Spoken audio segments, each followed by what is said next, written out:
On va revenir un petit peu avant, parce que tu étais chez la KC en ce début d'année. Moi, je n'ai pas forcément trop suivi la LFL. Tu l'as quand même gagné avec la Carmine Corp Blue. Déjà, comment s'est Ouais. passé un petit peu cette aventure chez la KC? Comment tu as vécu la chose? Bah écoute, c'était express, hein, parce que c'était un split into touche montée. Mais ça s'est archi bien passé. Voilà, avec l'équipe, on s'entendait vraiment bien. J'ai gagné la LSL. Du soutien de fou de la part des fans. Ouais. Franchement, c'était rapide, mais vraiment cool. Ça t'a surpris à quel point t'as eu du soutien de la part des fans, etc. Ouais, je pensais pas autant. Tu vois, le plus choquant, c'était. J'avais fait le Koi Event où j'avais Ouais. remplacé Yarick. Et après ça, le tonne de messages que j'ai reçus, j'étais choqué.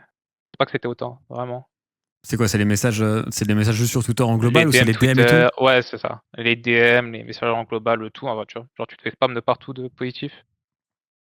Tu l'as vécu comme un buff pendant tout ton moment chez KC, ou des fois ça peut aussi mettre un peu de pression, le fait qu'il y ait une attente autour de toi, etc. Euh, euh, Ça met de la pression. Après, moi, je pense pas la subir, tu vois. Parce que, Ok. honnêtement, je suis pas trop sur les réseaux, tu vois. Je suis pas quelqu'un qui tweet énormément et ce genre de choses. Donc, ouais, c'était un buff. Après, dans les moments où tu loses aussi, faut te mentir que j'ouvrais pas Twitter quand ça se passait mal. J'avoue. J'avais Twitter déconnecté, j'avais pas dessus. Mais pour autant, les personnes qui viennent te DM et qui t'envoient de la force, ouais, c'est un buff de malade, tu vois. Les jours, par exemple, tu vois, t'es fatigué ou t'as pas trop envie de faire cette extra game, tu repenses à tout le soutien que t'as, tous les gens qui sont derrière toi, et ça, clairement, ça booste de malade.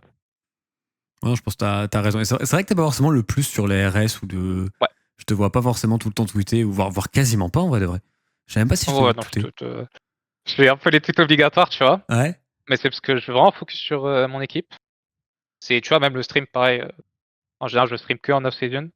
J'aime pas stream ou tweeter trop pendant le speech, j'essaie de focus à fond sur l'équipe. Que ouais, voilà. Et après aussi, je suis pas fan des réseaux, tu vois. Je trouve que y a trop de trucs toxiques, trop de trucs bizarres. Je n'aime pas passer trop de temps dessus. Non, mais ça se respecte de fou. En plus, t'es en plein ta carrière, etc. Si c'est un truc que t'aimes pas, moi je pense qu'il faut pas forcer, hein. T'as bien raison de faire. Puis si ça te permet de full focus sur ton équipe, tant mieux. Et Ouais. du coup, bah, t'as bien pu full focus sur KCB parce que vous avez gagné. Juste, qu'est-ce qui faisait la force de KCB selon toi? Pourquoi vous avez été aussi dominant en LFL? Hum, je pense que déjà, bah, les individualités, je veux vraiment avec des excellents joueurs, tu vois.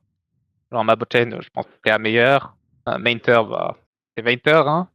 Et Slowq, même si des fois il y avait des games un peu compliqués, Overly était très bon.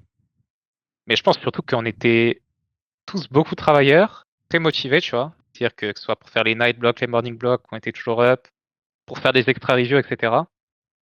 Et tu vois, je pense aussi que Mainter dans les équipes comme ça, c'est un énorme plus. Ok. C'est un mec qui bosse énormément, qui donne beaucoup et qui pousse ton vers le haut, tu vois. Et c'est pour ça que je voulais absolument jouer avec aussi en ce début d'année, par rapport aux offres que j'avais où j'avais pris une équipe avec Mainter. Que, comment dire, même si peut-être sur le papier les gens, tu vois, ne voyaient pas gagnant, parce qu'il y a beaucoup de gens qui pensaient qu'on n'allait pas être très bon, qu'on allait être, tu vois, milieu de tableau ou en tout cas pas gagner. Bah juste la discipline et la motivation de ce mec, ça pousse tellement ton vers le haut, tu vois. Parce que quand tu vois un teammate qui passe son temps à review des games, Ouais. à solo queue, quand ça va mal, ok les gars, venez on en parle, faire des petits meetings, c'est impossible que dans ton coin tu sois sur TikTok toute la journée ou tu lances pas de game, tu vois. Enfin, si t'es humain, c'est important de pousser vers le haut. Ouais. Et je pense que c'était passé chez KCB, tu vois, c'est que pousser tout vers le haut a beaucoup travaillé, et en grosse partie grâce à Mainter.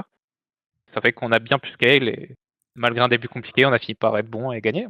En plus, c'était un joueur que tu connaissais déjà parce que tu as joué chez TDS avec Ouais, lui. Donc c'est vrai, ouais. c'est logique que tu aies voulu rejoindre le projet. Et ok, je savais pas que c'était à ce point-là mentor. Tu vois, on m'a beaucoup parlé de son éthique de travail, que c'était impressionnant. Mais je pensais pas que c'était à ce point-là. Ouais, Tu penses que c'est la meilleure éthique de travail que tu croisée dans l'esport? euh, ouais, c'est sûr. Après, évidemment, il a ses défauts, hein, c'est pas Oui. tout blanc non plus. Mais ouais, en tout cas, c'est un des mecs les plus motivés. C'est quelqu'un qui est prêt à être très direct, à dire les choses quand ça va pas, et j'aime beaucoup avoir un joueur comme ça. Donc ouais, sûrement l'une des meilleures éthiques que j'ai croisées, ouais.